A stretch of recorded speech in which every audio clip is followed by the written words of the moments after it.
Hello and welcome here to the B&B show. My name is Brandon. Of course, the guy right over here is going to be Brendan Nelson, just to my left here on this side. And we are coming to you today with a little bit of a different type of show. But Brendan, thank you for coming on in here midweek. How's your week going? How's the look? It's going all right, I'd say. I'm pretty happy with it overall. Yeah, it's been it's been a good week, even though we're still having to turn over some items that aren't the best. 3-game losing streak. It's been a bit rough on that side of it. But the season still continues on. We still got a fighting chance. Nothing's over yet here, Brendan, and this team does still, in a lot of ways, even though they have to go on a hell of a run, does control their fate here, even with a little bit of a difficult schedule kind of coming down the pike to finish this up a bit. Before we get into the injuries, I'm just going to give you guys a bit of preview of the show today because we're going to do a bit of an unusual show. We normally do these breakdowns and we look at each side of the ball for the opposition we're going against and really try to get into it. We just kind of did that 2 weeks ago with the San Francisco 49er team. And there's not been a considerable amount changed since that period. So me and Brendan tonight, or instead of going down the line of looking at this team and looking at that, we're going to go through 10 items that me and him have kind of come together on, brought our minds together and said, okay, we put these as the 10 most important things at the head of the stack in adjustments and things that the Hawks can do to walk away with a victory this upcoming Sunday. So we're going to do this a little uniquely in this one, and hopefully you guys will take to it okay. But we wanted to do this a little bit of a different change up because we just didn't think there was much to be met from just telling you about. You guys know this personnel. We know this team. We played them 4 times now here in about a year and a half. You know, we know what time of the day it is. But I literally don't think anything's changed since 2 weeks ago. No. Maybe injuries a little bit. Yes, I would say the same. Maybe the injuries a little bit, and if anything, kind of less in our favor than they were a couple of weeks ago by where we're standing. So let's lead with that here, Brendan. Where are we at right now currently with the specifically the Seahawks injury situation? I don't think the Niners got a whole hell of a lot going on their end necessarily. Actually, they've got a little bit more than we initially thought. They are not expected to have Eric Armstead. That's true. Yeah. Burford probably won't be out there, and today they had quite a few guys not practice. Like it was Elijah Mitchell, Ray McLeod. So they may actually be down a couple of guys here that they usually would lean on at least a little bit. I can't remember the name of their backup tight end, but the backup to Kittle is out of practice right now. Okay. So there's some stuff going on over there. Little walking wounded. Armstead certainly has given us some issues at times over the years. So, losing him would be big, especially in the run game. He seems to always be a monster against us in the run game when he's out there. Well, how's the Hawks situation looking? Well, I think the best news is that both our running backs returned to practice today, Charbonnet and Walker. I'm optimistic about Charbonnet getting to play. Not so much about Walker. I feel like we're going to have to see a little bit more from him than just, he practiced a little bit on a Thursday. Yeah, especially missing the Wednesday practice tends to be the key one. Yeah, but it's a step in the right direction. Leonard Williams made progress today. Jamal Adams made progress today. So those guys should both be good to go by the time we get to Sunday. The downside to the injury report right now, we're looking at Jordan Brooks, did not participate. I'm not expecting him to play on Sunday at all. Mm-hmm. Honestly, if they announce that he's going on IR, I would not really be that surprised. I think that injury is no joke. Trey Brown has missed 2 practices in a row, so now it's time to wonder about him a little bit. I didn't know there was anything going on with him, but he has now missed 2 straight practices. And D. Eskridge, I don't know what happened, but Wednesday it was all good. He was good to go. He was full practice. And then today he just didn't go out there. He got injured using the vending machine in the hallway. I don't know. Yeah, sometimes he just has, I guess, some bad days when he rolls out of bed. Just not today. It's not going to be a day today, Eskridge. That's what he says to himself. I have days like that. I have days like that, but I'll tell you, I still go to work. I know. That's what I was going to say. Yeah, you still got to bed, though. You still go make it happen. Okay, we're relatively good there. Maybe we'll get a little bit of a Macintosh view this week for the first time. I think we might have to. Might have to on that one. So because Charbonnet, even if he plays, is not going to be at 100%. And it'll be interesting to see what we get out of Bush out there. I think that, Bush didn't necessarily play great coming in for Brooks, but I don't know if he was a huge drop off of what you have in Brooks either when he was out there last week. He'll be a position I kind of look at and pay kind of some close attention to in this game if he's out there playing for a full stack to see what he brings, especially in the coverage department of things. Yeah, Oh yeah, I almost forgot. Geno Smith actually showed up on the injury report today with a groin injury. Don't know where that came from. Jeez. Don't Boy, want to leave that one out. he's had his share of stuff this year, hasn't he? From knee to arm to groin. So, boy, he's going to check all the injury boxes this year at some point. It seems like, hopefully not, but okay. So he's going to be kind of laboring through it maybe a little bit as well. But we got our line at least at full health for the most part, right? Absent a couple Right. guys dinged here and there, and you got your, guys are hurting. Everybody's hurting kind of on all these teams, I think, by this year a little bit. So a little bit of this is to be expected by just the nature of the beast getting this deep into the season. Yeah. Anything else going on from a news standpoint with our Hawks right now? Not really. No, not really. It's all been pretty chill. It's all been pretty normal.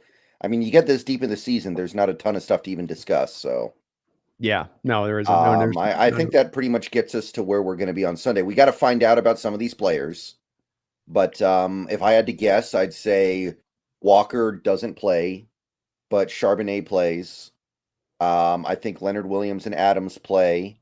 I think that Bradford and Lucas play, although I think Lucas will be still rotated. And that's about it. Like Evan Brown was injured yesterday, but today he was a full participant, so he's probably fine. Mhm. And Derek Young, probably going to get to see the first extended look at Derek Young this year if there's no Eskridge, because he's hit 2 practices in a row. All right. Well, we'll see what he brings. He's had that abdominal injury he's, of course, been fighting through, but maybe we'll see a little bit of him. The team had some high hopes for him coming into this year. Well, that does lead us to this game, Brendan. I think we should just dive, right into this. And this is going to be a bit of a unique game preview that we normally do here, folks, where, me and Brendan have chopped this up to 10 things. It's not only these 10 things, for instance, tackling, playing better, more disciplined football. I think those are things that we're not mentioning. We're going to try to get to more specifics rather than the sort of the big picture stuff that's been issues, because I think it kind of goes without saying. The team could stand to do better by not giving up 130 penalty yards a game. That's kind of the no-brainer. We don't really, I think, mean to mention that. They'd be better to maybe not take 5 guys to tackle 1 guy every single play. That might be kind of nice for the team. So we should also score more points. Yeah, we should also score more points. Don't kick as many field goals. Try to get more touchdowns in the red zone. Those are always things as far as keys to the game that I always think are kind of silly. We're going to go to more specific items. These are specific items that in me and Brent talking about, we've looked at that are things that are not just have been impacting you in playing the Niners this last game, but have been impacting you in playing the Niners in recent memory, have been kind of inhibiting factors in when you've played them. And so these are advantages we're looking to maybe see if the team can maybe pick up and utilize. So we're going to go back and forth and bounce this back and forth with each on each of ours. We each got 5 of these. Brendan, let's start out with your first one off the rip. What begins us off with us for you on your side of it? Well, let's go ahead and start with very simply the fly sweep, something that feels like we do this every week. We talk about the fly sweeps, how it's clearly meant to be a part of the offense, how much the Rams like to do it, and how effective it is when it's used against us. And so you would think that Carroll would look at something that is very effective against him and think, I should be using that against these other teams. You even drafted a player specifically to do it. Now, granted, that player gets hurt a lot, but I don't think that makes it okay for you to completely take it out of your playbook the way they have at most times during this Waldron era. I guess you could call it during the Shane Waldron tenure.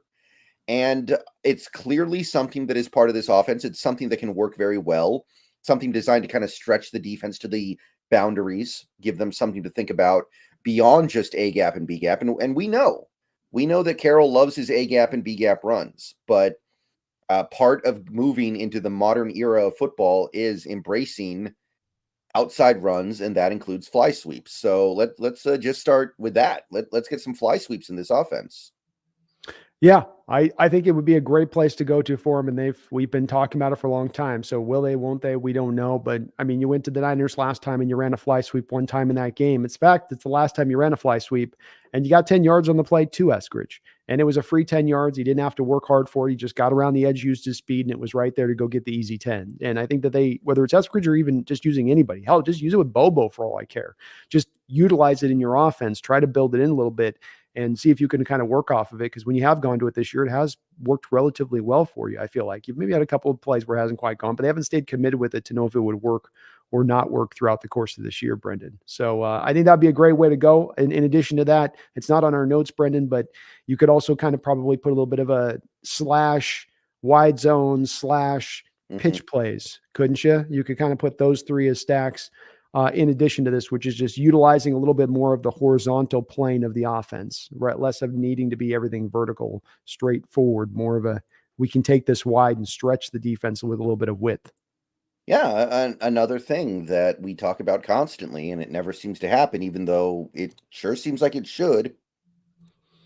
Sure does. It's odd that it's missing at times, Brendan. I can never quite explain why they go away from it because, as you said, it's such a staple of the Los Angeles Rams and McVay's attack that Waldron came from, and you just wouldn't think it would be missing as much. Let's go to the second thing for me, which will be the first on my list. Second thing, but the first thing on my list here, which is going to be one that we haven't really utilized a lot, but a big part of what is going to be in part of our tactics here with Brendan and I coming into this game is going to be to look to utilize it to sort of use San Francisco's aggressiveness against them. Right. You've got like last week, that front four of the Cowboys, we saw at the Niner game too, where they're just trying to get upfield. They are trying to get into Geno Smith as quickly as they can.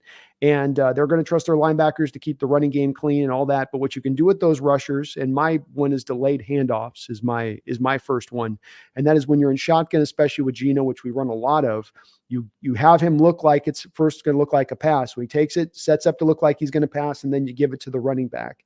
And that and the Niners are looking for that first indication of what we're doing, and then they're going to jump on it. So they see this, the rushers will get up the field, they'll get out of their rush gaps. Then you give it on the delayed draw to a guy like Charbonnet, who works really well out of shotgun, for instance, when he's been utilized on those runs.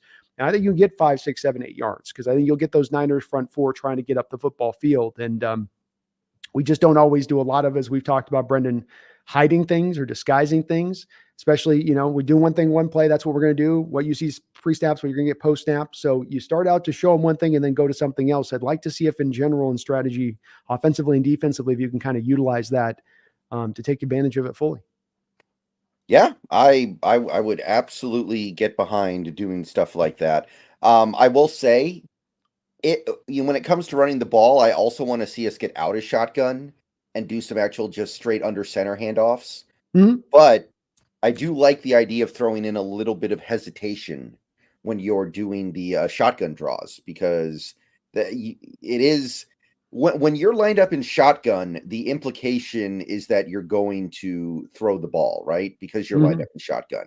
Yeah. That's why it's there. It gives the quarterback more time to be able to survey the defense without having to actually back up.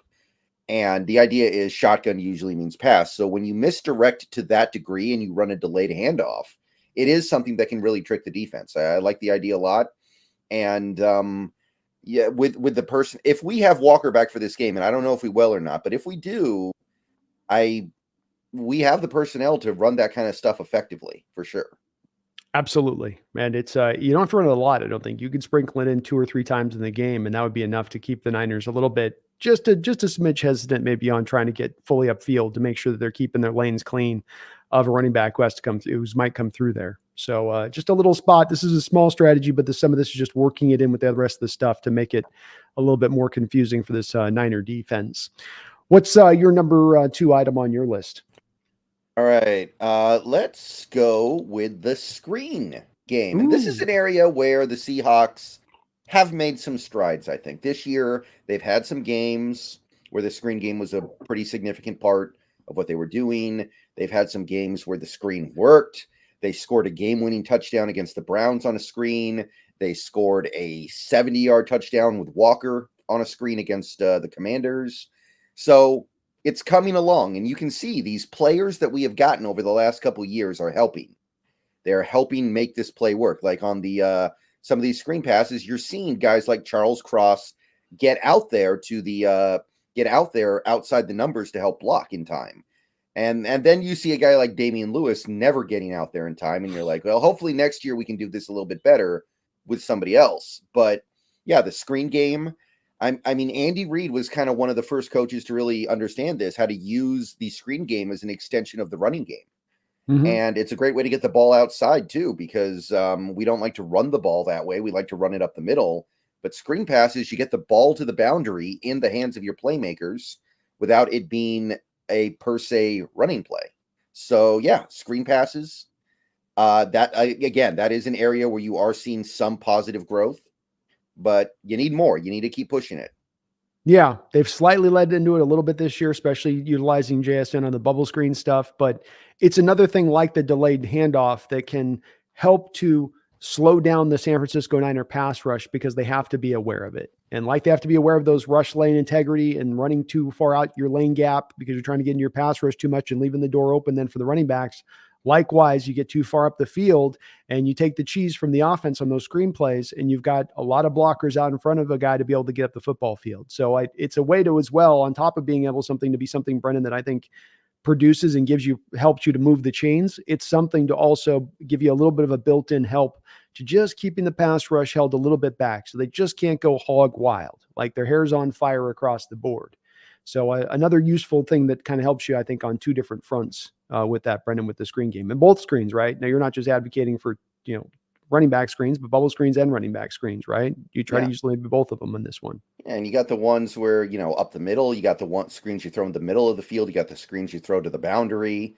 You got all different kinds of screens you can run. And some of our offensive line is capable of doing it. I know some of it isn't, but you've got Lucas back now. A big reason why you draft Cross and Lucas is their ability to utilize their athleticism on those screen passes. So gotta use them, or else why did you go get Shane Waldron, and why'd you get Cross and Lucas?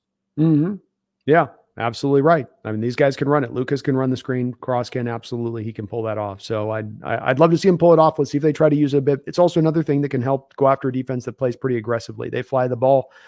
Maybe even whip out one of those ones like the Browns done to us or the Niners have done to us before, Brendan, too. One of those ones where you take the snap and you fake it this way as a screen to this side. You get the defense flowing that way, and then you throw the screen back to the backside a second or two beat later, and then hit that running back over there. And sometimes you can catch the defense flowing on those kind of things. We've been hit by that a couple times. The Browns really got us with that a few times in the earlier game this year. My number two for me, Brendan, is one that builds off the back a little bit of what you talk about with running some of the running game under center. This would fit really well with this. And I do agree that you got to do a little bit of the running game under center because a lot of that stuff has been good in how you run the ball out of it. But then also it really leads well to the rollouts with Geno and him rolling out to the strong side, his throwing side of his arm. A lot of times you get the post snap motion with the tight end or the wide receiver running back across the motion, back across the line of scrimmage after the snap. And they'll be wide open out there in space, and Geno can kind of just flick an easy completion out to them. I love these plays for the easy completion nature of it. I love it because you're maybe taking advantage of the Niners sucking in on the running game, and you can sometimes open stuff up deep down the field if you get the Niners, whose corners especially like to play the run a lot, that this is a way where you can take advantage of a little bit of that aggressiveness in the running game if you can look to hit that over the shot. But it's one of those things where I love it as a play because you come off the rollout, you give Geno usually like two looks where he's got a deep man down the field, and if that ain't open, he can come down to the check down to the easy throw. Building a few of those into the offense every week, I think, is so helpful to get Geno on rhythm, on time, and as well as they tend to be pretty productive plays. Yeah, and it feels like it's a free good play most of the time. When Geno rolls out, there's nobody out there, or there's one person out there, and they have to either go to Geno or go to the tight end. And if he goes to Geno, Geno flips it over there. And if he goes with the tight end, Geno can just run for a few yards. Like, it's always like easy. It's like the easiest play in football. I remember years and years ago, John Madden was doing commentary on a preseason game, and he talked about how if you ran a bootleg on every single play in the preseason, you would just get a free 20 yards every play because defenses aren't ready to handle that yet in the preseason. And a lot of the time, it feels like they're not really built to handle it in the regular season. There's just nobody out there. Well, and especially with how we hammer the A and B gap runs, because that's where you'll tend to run that play action. You'll sometimes do a fake pitch and then roll out the play action, but most of the time it's you faking the play action to the back, going right up into the air, the B gap, like a power run. And so you run so many of those runs naturally anyway, Brendan, it just should cause that much more of the defense to be sucked in, thinking that that's what's coming, because we've seen so often of this. And so that's one of the reasons it is so it's effective across the league, but very effective for us when we go to it, because that's a big part of our rushing offenses up in the middle and just hammering that middle A and B gap. So, use that kind of weakness of lack of variety in your run game to your advantage if you can, is what I'm saying. And I think that they could here with those rollouts. Just, I like those plays. I like the easy completions for Geno, even if they don't always bring up a 7, 8, 9 yard gain. Maybe it'll only be a 4 yard gain. but sometimes just getting him out into space early in the game, especially, and getting those early quick completions can get him into that proper rhythm. Yeah. What is your number 3 on your list? All right. Number 3 would be quite simply blitz. Let's talk about the blitz a little bit here because there are layers here. Mm-hmm. There is how often do you blitz? And then there is how do you blitz? Because I already made a video this year and we've talked about it a little bit about how not all blitzes are created equal. You've got your 5-man blitzes, which are probably the most common blitz across the NFL. But sometimes 5-man is not enough. Sometimes you got to bring that 6th man. And as of a few weeks ago, the Seahawks were last in the league in blitzes of 6 or more players. Now, most teams don't run them that often. A lot of teams run them about 5 or 6% of the time. The Vikings are the one team that is breaking the trend this year. They do it about 30% of the time. I think Brian Flores kind of got there and was like, with this personnel, this is the only way we're going to be able to get by. I just have to completely lose my mind with the crazy blitzing. Yeah. And to his credit, it's working decently. It's okay. And the Seahawks are like back of the bus with like 2% right at the back. So there are 2 elements at play here. Blitzing more, because the Seahawks blitz an okay amount. I would say not enough given our personnel. And then when they do blitz, it's always a 5-man blitz. So let's dissect that. Yeah, the 5-man blitzes are troublesome because it is, of course, a blocking protection scheme. If there's no running back involved, you have 5 offensive linemen going up against 4 defensive linemen. And so if you're bringing one extra guy, you're just creating a hat for a hat situation. And as our front 4 has proven, simply giving them one-on-one opportunities alone across the board is not enough to provide success in the pass rush game, to create hurries, hits, sacks. So you're just essentially kind of getting an extra guy blocked up and removing a guy from coverage for really no applicable gain. And a lot of what it comes down to with Seattle and dealing with them on a weekly basis is about the predictability of them. And like you say, they barely blitz. And when they do blitz, it's always a 5-man blitz, and they don't like to go to the 6 or 7 to a league least level. That's a big thing to provide offensive minds like Shanahan or McVay every week, knowing that that's the way that you're going to run that. You know, that is you can just kind of count on it week in and week out. So it's not about trying to blitz it like a top 10 rate. It's not about trying to dial up the blitz over and over again, but it is about dialing it up more than you have recently and taking yourself from back of the league and how you run it, especially when it comes to the 6-man blitzes, and taking a few more risks. Not because it's the end all be all solution, but because, in my opinion, Brendan, it's the one thing your defense has done well this year. Yeah. There is, I don't think I'm overstating it. You're free to correct me. There is really nothing your defense is doing, quote unquote, good this year outside of rushing the passer off the blitz. That's really about it. Maybe there's a little bit of this or that you can touch on, that there's something here they do that's okay. But to my mind, defensively, there's really not anything they do. They don't stop the run. They don't stop the pass. They don't get to they don't generate a pass rush with the front 4. They don't get turnovers. They are not disciplined. I mean, you can go down the list, right, Brendan? I mean, pretty much all the way down, and it's going to be that way. Yeah, I don't think we do. I mean, for a while there, we were stopping the run really well, but not really anymore. That melted very quickly, and now I said this a couple weeks ago. We kind of have a team that isn't really good at anything. So you got to look at the one thing that you've had some success on, like the blitz. Jordan Brooks, I think, has been pretty effective on the blitz this year. Wagner's a great blitzer, and you would have thought that when we bring Wagner back from LA, we would understand that, okay, we need to use him the way the Rams used him, because the Rams, as weird as this sounds, got more out of him than we were when he was here. And we didn't go very far with that. It's like we blitz him maybe a tiny bit more than we used to, and that's about it. It's just very, very bizarre, because I can't think of any moment this year where the Seahawks got punished for blitzing, right? Mm-hmm. Like going back a few years ago, 2020, the let Russ cook thing, Russ actually had a month where he kept turning the ball over that motivated Pete Carroll to pull back on the reins on that offense and go back to a run for kind of a, not run first, but run a lot more than the average team offense. So there was a connection there. Whether or not you agreed with it, you have to acknowledge that it was, everything was good. And then he had 10 turnovers across 4 games. And it was like, okay, no more. There was not that 10 turnover in 4 game moment this season where, oh, we gave up 3 touchdowns in 1 game over the top because we blitzed, or, oh, we gave up 45 points in this game because we blitzed a lot and they kept beating it. It never happened. Yeah. Well, and to your point on this, for instance, going to Bobby Wagner last year, it confounds me because he sets a career high in sacks going to this team for the first time in the Rams. They're showing you, hey, maybe this is the best way to use him here at his age. Has a 90 PFF score, putting him in a position for success. He was blitzed at a 10% rate last year, Brendan. He's at a 7% rate this year. Devon Witherspoon, who's got the highest grade of any pass rusher of any rookie in this sport, is being blitzed at a 3% rate. Jordan Brooks, like you mentioned, who's been very good, is at 5.5%. How about Jamal Adams? Jamal Adams was blitzed in that first year when he came here to Seattle at 13% in 2020. With the New York Jets throughout his time there, he was at 6%. He's at 5.3% right now, his blitz rate this season. So it's all down across the board and without making much sense, understanding too that it's what you do well. When you do send these guys, good things happen. I can show you moments like Adams being sent in that Browns game and having the header go off his helmet and getting it. Even this past Cowboy game, you had no defensive highlights in this game.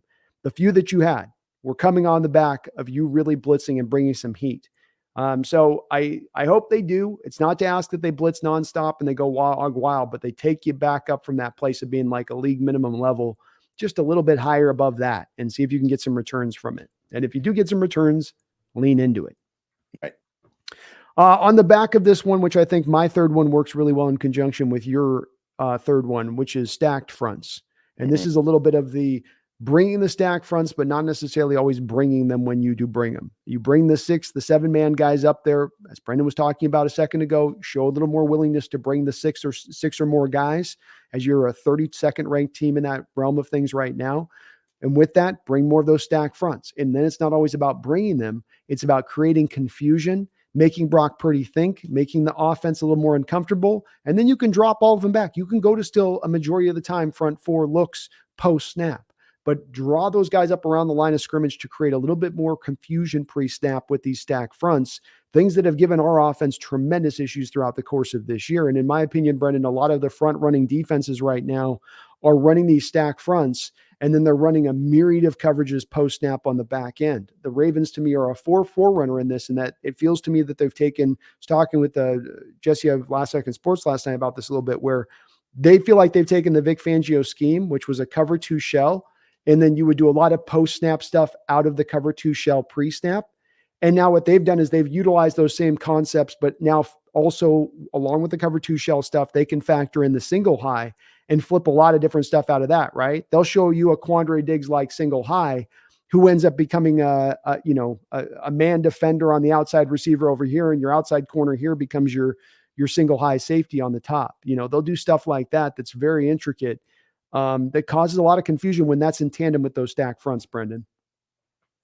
Yeah. And this is another area where it works really well against us, right? We saw how these teams, especially over the last month or so, are using stacked fronts to confound our offense. Like the Ravens did it a lot.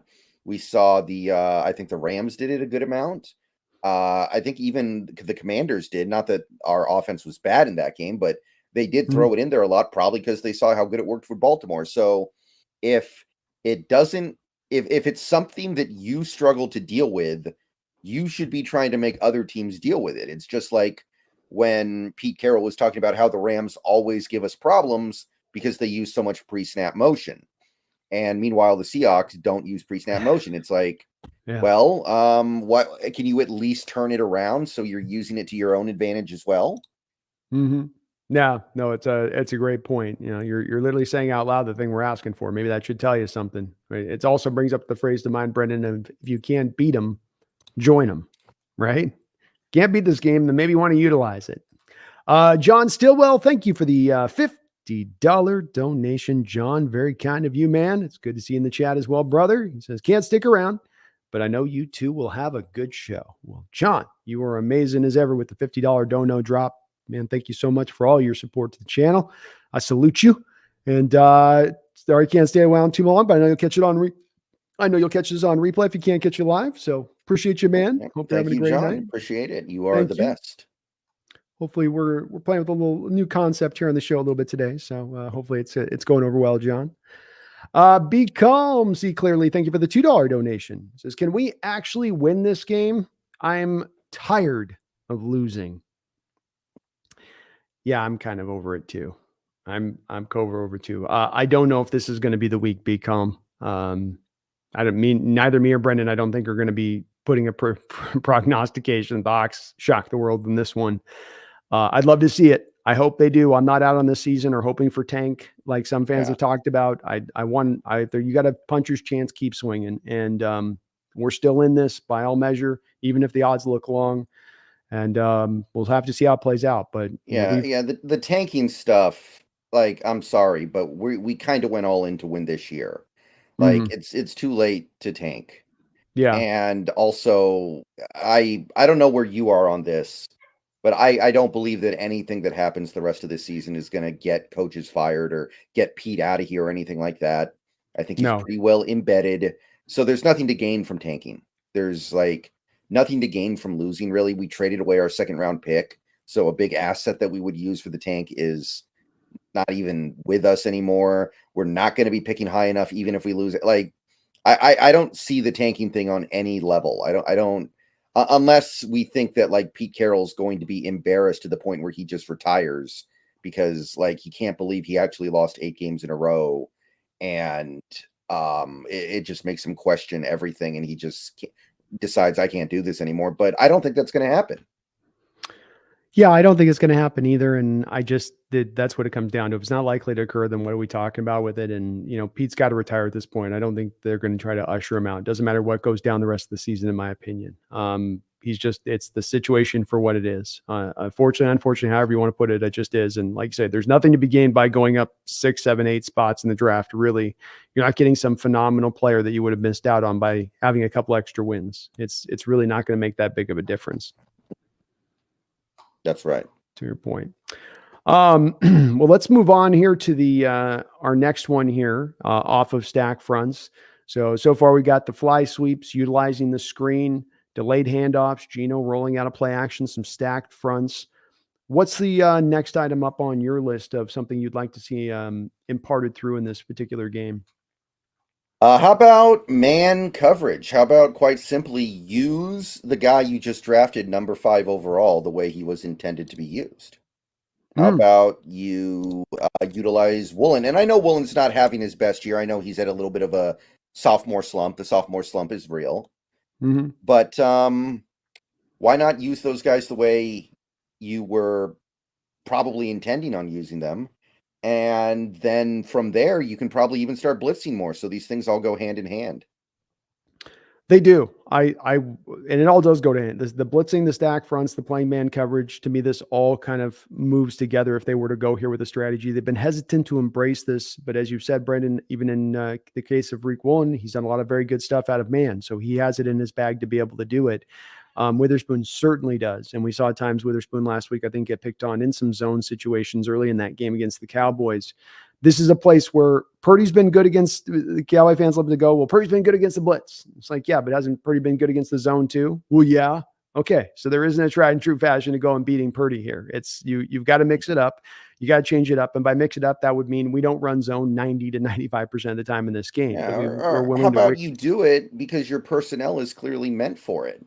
Like Witherspoon's a man corner. Woolen is probably a man corner. Jamal Adams better in man coverage than zone. I know Jordan Brooks isn't playing in this game probably, but in general, I think he would do better in man than zone. Like you built your team to play man. It's very weird. And again, I've said this many, many times. The teams that play the most man in the NFL still only do it a little more than 50% of the time. There will be plenty of time for zone. You can run plenty of zone too, but it's very weird that we decided to build the team this way and then we play defense like this. It is. It's the counterintuitive nature of things at times. And if you want to build so zone heavy, you should have found maybe more zone players to make it work. Because as we've seen, Brendan, we've gotten chopped apart with our zones here this year, and miscommunication issues, and this guy not handing this guy to that guy, and that guy not picking up this guy running through his zone.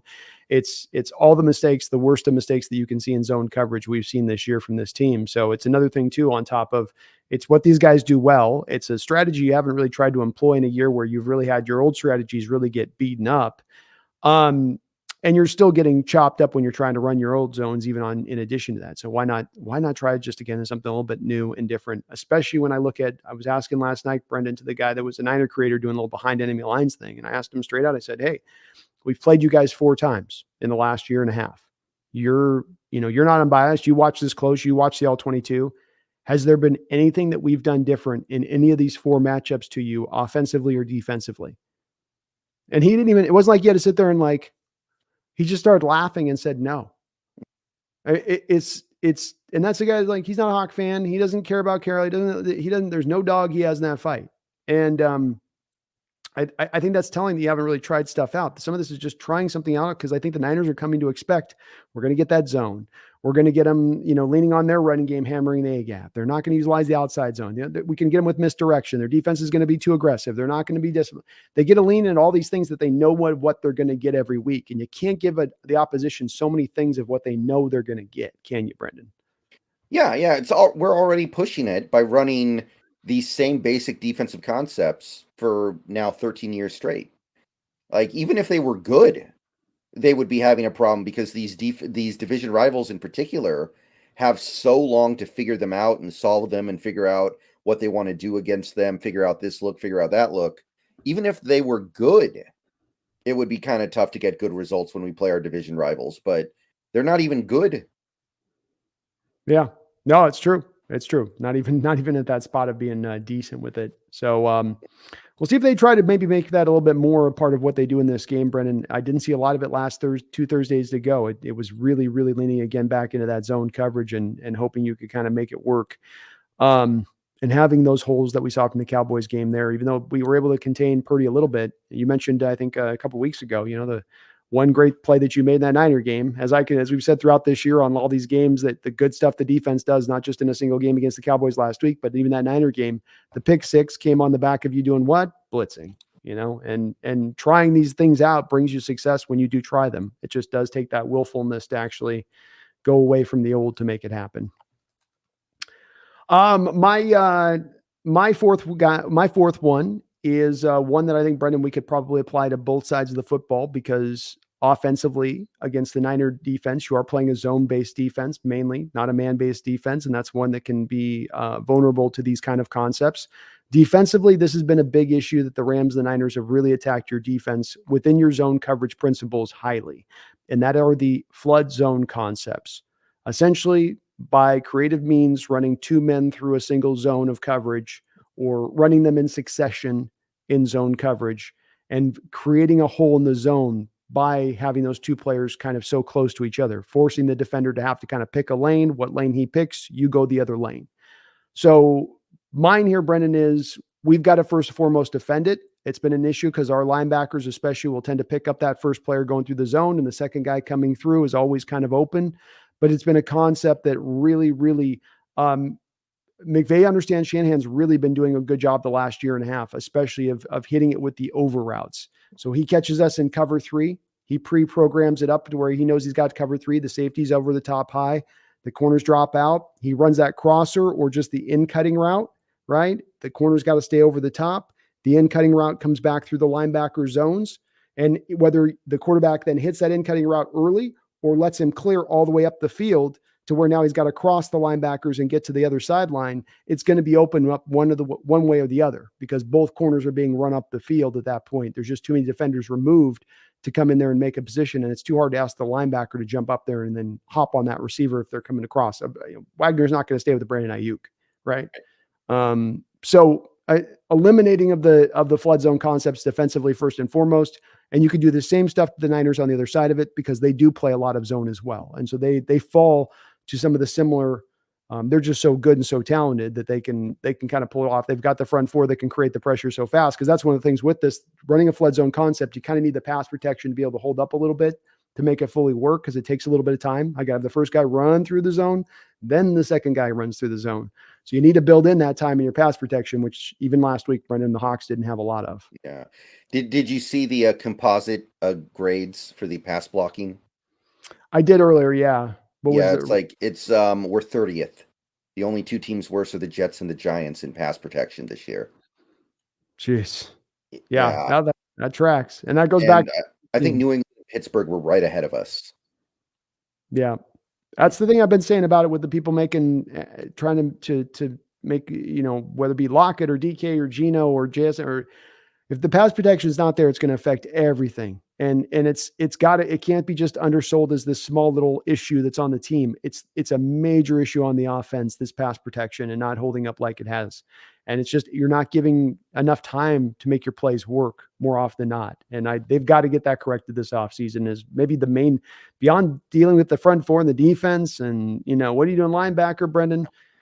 Getting this offensive line to a place where it's not been where it's been for like 10 years, even going with the Russell Wilson days. And Brendan, we used to blame it on Wilson for holding on to the ball too long. Can't really blame it on the quarterback for holding on the ball too long this year, in my opinion. You're just seeing fast pressure getting back there.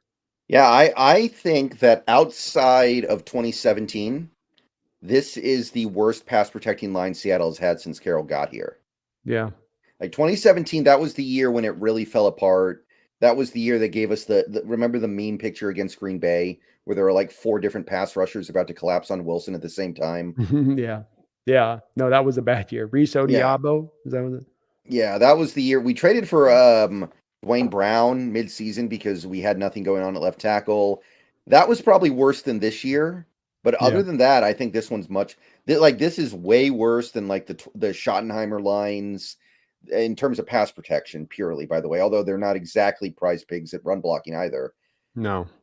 So yeah, I mean, it's definitely very interesting that some of the same fans that saw the massive problems with our offensive line during that last 5-year, I'd say the last 5 years of Russ in Seattle, they saw how the offensive line wasn't really playing that well. When some of those years, they really weren't that bad. And now this year, we actually have that terrible offensive line, and it feels like some people don't quite see it. They're not quite putting it together the way they used to. It sometimes feels like it's the one that gets mentioned as like the 7th or 8th thing. People will go to the Geno or the receivers or running game before they get to the pass protection. And to me, it's just, in watching so many offenses across the NFL that have gone to hell in a handbag when the offensive line just cannot pass protect. It's not just how it affects us here. It's across the board. You get any quarterback that kind of pass protection, and I think you're going to just see a high offensive failure rate in proportion with it. It doesn't matter how many skill position players you stack out there or whatnot. You need to have a functional line to get these plays to have the time to develop, especially like, we talked about just on a few of these things you got on your 5th one. I know you're going to bring up, this is one that affects that especially. And it's for some of these route concepts to hit, you've got to be able to have the time in the pocket to make them happen. Hell, you can't run a trick play. You can't run a flea flicker if the running back's going to get smacked before he can turn around and throw it back to the quarterback. Right. If there's that much kind of inundation of pressure, and that is a little bit of the case. But the flood zone concepts are ones that can work. I think they can work against this defense. Our defense has got to find a way to find solutions to it, because both McVay and Shanahan have like laser focused in on this in their passing attack as a methodology and approach to really attack this defensive scheme by its predictable nature, by where it's going to be softened up to depth, and then you can attack underneath that depth as far as the zone is concerned. So I think that's going to be a big part of this week and how we defend that. What is your number 5? Let's do the Sluggo or the stop and go route, because that's the logical kind of extension of the out route, right? Mm-hmm. You do an out route over and over again in a game. Eventually, the cornerback starts to bite, so you run a Sluggo, and the cornerback who is already bitten on the out is now way out of position, and there's not a lot he can do. And as long as the quarterback makes a decent throw, you're going to get a lot of yards.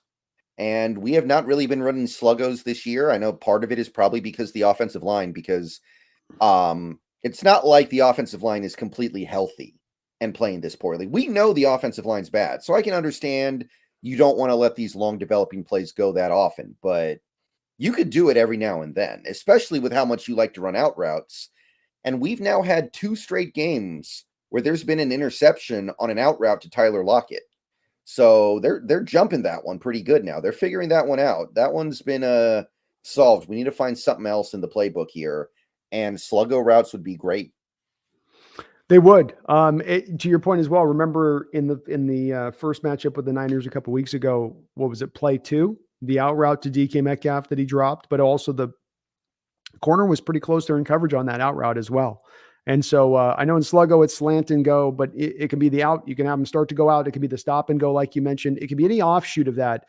What you're trying to do is take advantage of the Niners' aggressiveness in coverage. And if you're wanting to get a play that then can put on bold display to the officials and get finally Shadarius Ward to get called for defensive holding, if you got the stop and then go and he grabs and holds him back, that's going to draw the flag. He ain't going to be able to sort of just vet move that one and sort of, find a way to hide it in the deal. But they play so aggressively to these Niner corners. And have we run one stop and go route this year that you can remember? It doesn't feel like it. And it's like, if I go back to last year, even I remember the Giants game. Remember Tyler did the stop and go for the touchdown at the end where he smoked the guy up. Yeah. It's weird. You haven't even just tried to go to it once. And I think it's just probably Waldron just doesn't have the confidence that the line can hold up in pass protection. Cause it ain't just a 7-step drop. It's sort of like a 7-step drop, pad the ball once, and then you got to throw it with anticipation and feather it over the top, trying to lead the guy as he's just coming out of the break to go up the football field. But it would be a place I would utilize to maybe kind of back off these corners, off these out routes a little bit, make them play it a little bit more straight up, where right now it does feel like they're kind of cheating on those routes. Maybe some of it is that Tyler and DK and these didn't run the tightest of routes, but some of it as well is we run those routes so often, corners know they can sit on it, and they're going to sit on it when you do run it at such a heavy amount like we do, especially ignoring the middle of the field, kind of like we do at times. Right. My 5th one, and this is our 10th and final, basically tactic approach to going at these Niner team this upcoming week, a way to beat them would be, and this is a little bit in regards to, for instance, the stat that Brendan referenced about the 6-man blitzes, and that is different coverages from pre to post snap. Different looks of what you show pre-snap to what you do post-snap. The Seahawks are 32nd in the NFL in their predictability pre-snap to post-snap. And that this should be one that rankles every Seahawk fan. It should be, because this goes even beyond, to me, the 6-man blitzes, because at least the 6-man blitzes, Brendan, you can say, well, there's a risk involved by putting the 6-man blitz there on the back end. Okay, I may not fully agree with it, but I get it. With this one, I don't get it. There's no reason for you to be as simplified in your coverages and what you're showing pre to post snap, especially in understanding how much easier it makes the quarterback position to play, understanding that you're not going to try to confuse me at all. I'll come up to the line of scrimmage. I'll survey the field. If you're in a cover 3 look, that's what I get. If you're in a cover 2 look, that's what I get. Fluctuate the coverages pre to post snap. Change it up. It doesn't harm anything by giving those different looks, Brendan. You're not really sacrificing anything from a standpoint of risking this to go do that. It's just simply trying to, what's the word I'm looking for? Trying to disguise, misdirect, disguise, what it is you are doing, which is, to me, can never be a bad thing in the NFL, especially if it doesn't come at the risk of making you vulnerable to something else. So take that 32nd ranking and try to dial that up a little bit more this week. Show them some cover 2 that goes to cover 1. Show some cover 1 that goes to cover 2. Just change it around a bit, mix it up a little bit back there, make Brock Purdy have to think. And if you can do that in conjunction with the stack fronts and a little bit of blitzing and a little bit more of the man-based concepts integrated all in, I think you can have the effect of making that offense get slowed down just a little bit.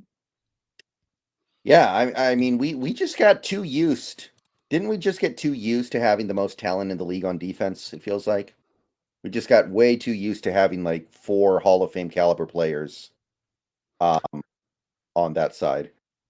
Yeah, I do think that was a big part of it. I think that the offensive complexity has gone up. It's like in 10 years, the offensive complexity has gone up by 30 years, in development. It's like how they say AI can progress and goes like it's rudimentary. And then it's like, oh, we've got singularity. You feel like it's really gone forward and that you can't just stay in this rudimentary approach defensively. I think there's also something he said for Brendan, that you landing on those hits like you landed, you putting the roster you put together, at the time you did allowed you to then as well to not have your simplicity get exposed, because it's very hard to put that level of talent together or that roster together in time, which is, I think, your point. But Yeah.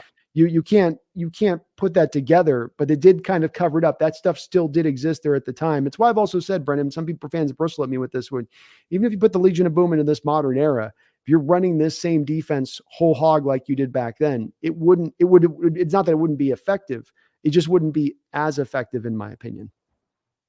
Oh, definitely not, especially with how so many NFL offenses have thrown out the big play in favor of just, always trying to just take what's there. That's the trend right now. Yeah, absolutely. Absolutely.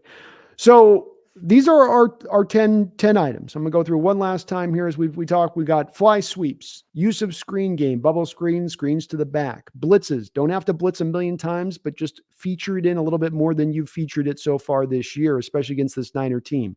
Some more man coverage concepts, not man coverage concepts 100% of the time, but way more than you've run it so far this year, where everything has been zone-based, especially going up against this Niner team in recent years. Sluggo routes, stop and goes, slant and goes, do an out route and go, whatever you want to do as far as incorporating it in from the offensive perspective. You haven't tried to run maybe even two of those routes throughout the course of the season, and corners are playing your receivers aggressive on the outside. Try to use it. Delayed handoffs out of shotgun especially. Let's slow down some of that Niner pass rush. Rolling out of Geno off of play action, and to Brendan's point, utilization of running game out of under center approach, not just out of shotgun in the running game, but times where Geno's actually under center and handing the ball off from under center would also be kind of nice going together with this rollout, because then it makes the rollouts work all that much better, of course. Stacked fronts, bring a lot of guys up near the box, make the quarterback uncomfortable, make the pass protections uncomfortable, get them to call out a pass protection that then's wrong post snap. Hey, we'll block this guy. Oh, that guy just dropped in coverage, but this guy's coming from this other side. But then we've got nothing better than when you get a stack front, Brendan, and you end up with an offensive lineman doing this move. They can't find the guy to block because he's gone. Yeah. It's, when was the last time you saw a team playing the Seahawks and the quarterback drop back to pass and he throws it, and the moment the ball leaves his hand, he's just like, oh crap, because a defensive lineman or an edge rusher or somebody was standing right there to pick it off, and he was like, oh, I had no idea he was going to be there. I had no idea he was going to drop into coverage there. Like, you just see the oh crap look the moment the ball leaves his hand. I haven't seen that in a while. It's only happened once this year. And it's always sits so starkly in my mind for the reasons that you just give, because you don't ever see it any other time. Remember the Commanders game with Hal? And Witherspoon fakes down the blitz and then drops out of his blitz post snap. And then Hal sort of short arms it. Then where Woolen almost gets the pick and closes on the backside, but he had fully expected Witherspoon to blitz, and he didn't. And even the receiver screwed Hal up, because even the receiver is pointing at Witherspoon coming on the blitz. So he's like telling Hal he's blitzing, hit your hot, get to your hottie, get to the hot route. And then Witherspoon called up. But that's the only time you've done that, Brendan. I can't think of any other moment that it's happened, and it's there for you to try to utilize. It's there for you to take advantage. It really is. Last two other items we have on here: defending the flood zone concepts, utilizing the flood zone concepts offensively. This has been one that we've long talked about here. And then different coverages pre and post snap. What you show pre-snap on defense is not what you do post snap, or at least you try to go from being a 32nd league level in that area to dialing it up a little bit. That's where a lot of these adjustments come play. It's not to go that they got to go whole hog or use them 100% of the time. It's just take yourself from a back end league level usage on some of these items to more trying to find a middle of the road state. And with it, you'll probably find some success. Yeah, I like it.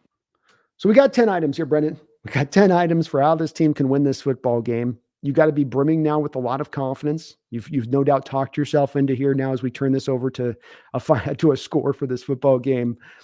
What are the first question of these 10 items, how many of them do you think the Seahawks are actually going to utilize for this upcoming football game? I'm going to say we blitz more, and that's about it. I'm going to say, but it's all going to be 5-man blitzes. So not really. It's a half. They're going to use 1/2. Half. I can't even get a full 1 out of 10. I get a half. Lord. So I guess then when the second question here on the back end of this that I would ask you being, if I have you give me the score, where do we land at on the score on this one? I'm going to go with 30-17. I think we do a little bit better than last time, but not a lot. I think the Niners are going to be a little hungover after what they did to Philly. 30-17 with the Niners in this game from Brendan on this one. I like that as a prediction. I think I'm kind of in the same place. I did 27-13 last time, and I was pretty close to the mark. So let's go. Let's do it again. I think I'm in the same place where I think it's a 2-touchdown win for them. And that feels pretty good to me about at that spot. So let's go 27-13 Niners. Will again be my prediction in this one. I think we do give them a good fight through the first couple of quarters. I think the team's starting to get a little bit tight. The tank is starting to get a bit tapped out. And especially if you have in a game like this where the offense can't keep the time of possession evened up and they can't get off the field defensively. And we saw last week, Brendan, it isn't even about the offense getting the time of possession and having the drives. It's also about the defense getting off the field on third downs, which can be a part of what tires them out too, that we've seen. Absolutely. So it's the combination there, but I wish I could provide you Seahawks fans, which Brendan could, he feels the same way. We could provide you a little bit more optimism on this, but we're not blind optimists. We root for this team. We love this team, but we're not going to just wholly tell you that we're going to win if the indicators are not pointing in that direction. I think Brendan's answer to my question about how many of these strategies we're talking about them trying to utilize that we mentioned here is indicative of why there's a little bit of a lack of feeling that we can come out there and take this game as it stands right now, because you're just not looking to make a lot of adjustments, are they, Brendan? That's a big point. This doesn't have to be our adjustments, but if things aren't working, if things are in a failing state, if things are not in specific areas, of course, not a whole team failing state, but if this is failing and that's failing, this failing, what are your adjustments? What do you call upon to then do something different because this isn't working like this? And that's the place that's been so frustrating for me beyond all else this season, Brendan, is watching the unwillingness to even attempt fixes. They don't have to be my fixes, but to attempt fixes has been just so frustrating to watch. Yeah. I mean, even down to something like, at the end of that, we don't do anything different. Like even on the very basic level of pulling Geno Smith out of a blowout loss and putting your backups in, we don't even do that. It does kind of feel like the coaching staff goes on autopilot in many ways. Yeah. Yeah. They've got their book of what they do and how they do it. And that's just the way it's done. And they're not going to deviate from it. And there's times right now that there's a lot of things calling for them to deviate from that book. It's getting a little dusty. Pages are getting wore out. A couple pages are missing now, right? Too many coffee stains. Mm-hmm. It's maybe about time to kind of, break out the new book. Mm-hmm. Codad, thank you for the $7 super sticker, Codad. No notification on there as far as any note goes from you on that, but thank you for the donation nonetheless. That's very kind of you.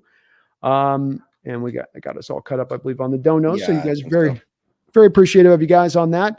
So let's finish it up on a bit of this note here today, Brendan. Where does this offseason go from a prediction standpoint, being that we think that this season's going to fit the form, which is you might be able to get in the playoffs. You might just miss, as you were hinting about this earlier. So I just want you to touch on it a little bit more if you could for me, which is the not expecting necessarily any change. I think you and I are both in agreement that Waldron is probably at most the guy that might be moved this offseason. And even him, I don't even know if there's not necessarily a ton of heat for that to happen.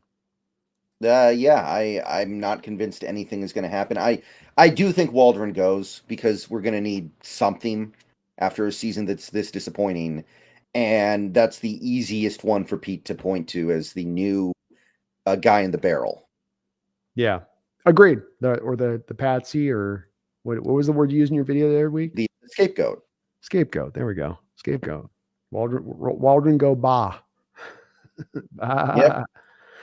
Well, you guys do me a favor, please hit that like button today on this video if you could for us. Helps us the channel out. If you're not subscribed, please get subscribed up. I'm trying to get to Brendan's mark here, which is good to clip up that 15,000 mark here by the end of the year if we can get there. So please do help us get there. If you're not as well, head on over to Seahawks Brendan Nelson's channel here on YouTube. We do these shows twice a week through the season. We'll be doing throughout the off season. We're going to go hard on the prospects. We've got a prospect show that's going to be coming up here in a couple of weeks. I've talked Brendan into we're going to be doing a full on live mock draft. So prepare you guys for that. We'll be doing the first unveiling of the B&B mock drafts at that point in time.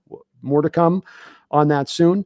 Other than that, we'll be back this next Tuesday for a post-game wrap-up here on this side of it. Maybe hopefully we shock the Niners and able to kind of bring some people back into the fold a little bit on this one. Brendan, I appreciate you doing this, man. We got We're still fighting in this. The year's not over yet. I know we got a lot yeah. of Hawk fans here, Brendan, that are feeling down the dumps, and it does look dark, but hey, we are still at a place right now. We control our own fate. The team can still potentially get hot and find a way here, especially if it's on the back of making some long needed adjustments. So don't give up until that fat lady sings, till she hits that long, don't give up yet. We're not there yet. And we're going to let you know that right now. So keep the faith, my Seahawks fandom, fellow fandoms. Let's just see what they can do this week. Let's see if they can find some answers. Let's see if maybe you can catch the Niners dropping their guard just by a little bit. In the NFL, that's all it takes. The team doesn't come into it fully ready to play. That's kind of going, oh, we can hit cruise control on this one. That's when you can kind of take advantage of them, even if you're a team that's looks in a much lesser state than the other one. So keep the faith, fans. Keep the hope. Let's see what the Seahawks do this upcoming week, and we'll pick this one back up next Tuesday. But until that time, do not ever forget, even in a tough season, do not forget, even as times look rough and tough as we head in the future, never give up and never forget. Go Hawks. Go Hawks.